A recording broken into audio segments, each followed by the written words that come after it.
Ali karamallahu wajhah, sesungguhnya Nabi Muhammad di akhir hayat beliau, pada detik-detik terakhir nafas beliau, aku melihat beliau menggerakkan bibirnya dengan 2 kali gerakan. Ketika itu aku mendekatkan telingaku. Ketika aku mendekatkan telingaku, aku mendengar beliau berkata, ummati, ummati, kata beliau. Ketika itu saudara-saudara, ketika itu Allah berkata kepada Jibril, wahai Jibril, engkau turun, beritahu kepada Muhammad bahwasanya aku memberikan kepada dia 2 pilihan. Apakah dia akan memilihku atau dia memilih dunia? Kalau dia memilih dunia, akan aku panjangkan umurnya. Kalau dia memilihku, katakan kepadanya akan datang kematiannya pada hari ini. Datang Jibril membawa pesan tersebut, kemudian disampaikan kepada Nabi. Kata Nabi, wahai Jibril, sampaikan kepada Allah bahwasanya aku lebih memilih Allah subhanahu wa ta'ala. Kehidupan yang sebenarnya bagiku bukan dunia. Kehidupan yang sebenarnya bagiku ketika ruhku berpindah berjumpa kepada Allah subhanahu wa ta'ala. Akhirnya saudara-saudara, datanglah Israel. Datang Israel untuk mencabut nyawa Nabi Muhammad SAW. Ketika itu Nabi Muhammad SAW terbaring di rumah Sayyidatuna Aisyah di atas kasurnya.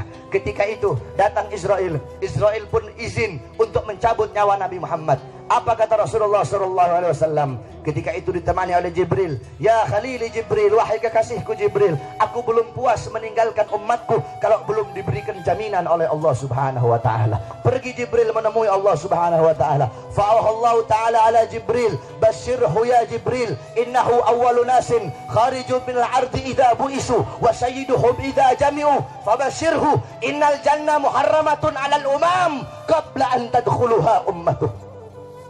Wahai Jibril, sampaikan kepada Muhammad, dia manusia yang pertama kali akan aku bangkitkan di hari kiamat dan menjadi manusia yang memimpin seluruh manusia kelak pada hari kiamat. Dan sampaikan kepadanya jaminan dariku bahwasanya sorga aku haramkan untuk dimasuki oleh siapapun sebelum sorga dimasuki oleh umatnya. Ini jaminan dariku wahai Jibril. Nabi Muhammad pada saat detik-detik terakhir nafasnya tidak memikirkan diri beliau, keluarga beliau, anak cucu beliau. Yang beliau pikirkan kalian sebagai umat, saudara-saudara. Apakah cukup sampai di situ? Tidak, tidak cukup sampai di situ. Dicabut nyawanya Nabi. Dicabut nyawanya Nabi. Ketika dicabut nyawa Nabi Muhammad, Nabi mendesah. Ketika dicabut nyawa, Nabi berlirih. Ah, kata Nabi. Dicabut lagi nyawa Nabi. Nabi berkata, ah. Di samping Nabi Muhammad ada sebuah cawan berisi air. Beliau letakkan tangan kanan beliau. Beliau usapkan keringat, peluh-peluh keringat-keringat yang keluar di wajah beliau. Beliau berkata, ya Khalili Israel, wahai kekasihku Israel, apakah seperti ini rasa sakit dicabut nyawa wahai Israel? Saudara-saudara, Nabi Muhammad yang sholat sampai kakinya bengkak, Nabi Muhammad yang sholat sampai kakinya keluar nanah, merasakan sakit ketika dicabut nyawa. Bagaimana dengan orang-orang yang lalai dari sholatnya, saudara-saudara?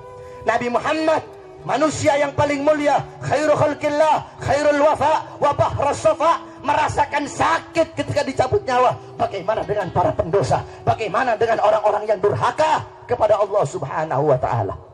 Dicabut nyawa Nabi Muhammad SAW. Kata beliau, apakah seperti ini rasa sakit dicabut nyawa? Kemudian Israel pun berkata, iya ya Rasulullah, seperti inilah rasa sakit dicabut nyawa. Kemudian Israel berkata, Rasulullah berkata, wahai Israel, apakah rasa sakit seperti ini juga yang nanti akan dialami oleh umatku?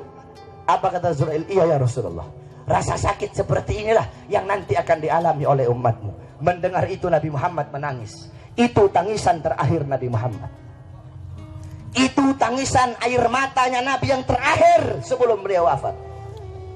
Beliau mengangkat tangan, doa terakhirnya Nabi, harapan terakhirnya Nabi, doa yang menutupi kepergian Nabi Muhammad, doa yang menutupi wafatnya Nabi Muhammad.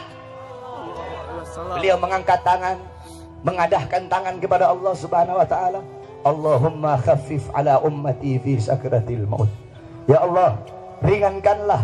Ya Allah, permudahkanlah sakratul maut umatku. Ya Allah, ya Allah, aku nabi mereka, aku pemimpin mereka, aku penanggung jawab mereka. Berikan seluruh rasa sakit sakratul maut mereka kepada aku ya Allah. Biar aku menanggung rasa sakit sakratul maut umatku ya Allah. Umatku tidak akan kuat, umatku tidak akan mampu ya Allah. Biar aku menanggung seluruh sakratul maut mereka. Berikan rasa sakit sakratul maut mereka kepada aku ya Allah. Gimana kalian untuk Nabi Muhammad? Apa yang telah kalian lakukan untuk Nabi Muhammad SAW? Sudahkah kalian menyenangkan hatinya Nabi? Sudahkah kalian mengorbankan jiwa, nyawa, darah, harta kalian untuk Nabi Muhammad SAW? Para sahabat-sahabatnya Nabi mengorbankan jiwanya, nyawanya, darahnya, hartanya. Sumayyah, wanita yang tua renta, dipaksa keluar dari ajarannya Nabi. Dikubur setengah badan, ditombak, keluar isi perutnya, dicambuk. Hei Sumayyah, keluar kamu dari ajaran Nabi. Apakah Sumayyah lebih memilih kesenangan dunia? Apakah Sumayyah lebih memilih kebebasan dunia? Sumayyah lebih memilih mati daripada harus meninggalkan ajaran Nabi Muhammad. Allahu Akbar. Bilal ibn Rabah dikasih batu yang besar, dicambuk, dipaksa keluar, dipaksa meninggalkan Nabi, meninggalkan syariat Nabi, meninggalkan Al-Qur'annya Nabi.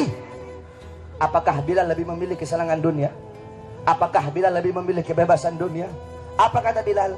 Walaupun tubuhku dipotong-potong menjadi bagian-bagian yang kecil untuk menghentikan kecintaanku kepada Nabi, dengan dipotong-potong tidak akan berhenti kecintaanku, malah dengan dipotong-potong hanya akan menambahkan kecintaanku kepada baginda Nabi besar. Allahu Akbar.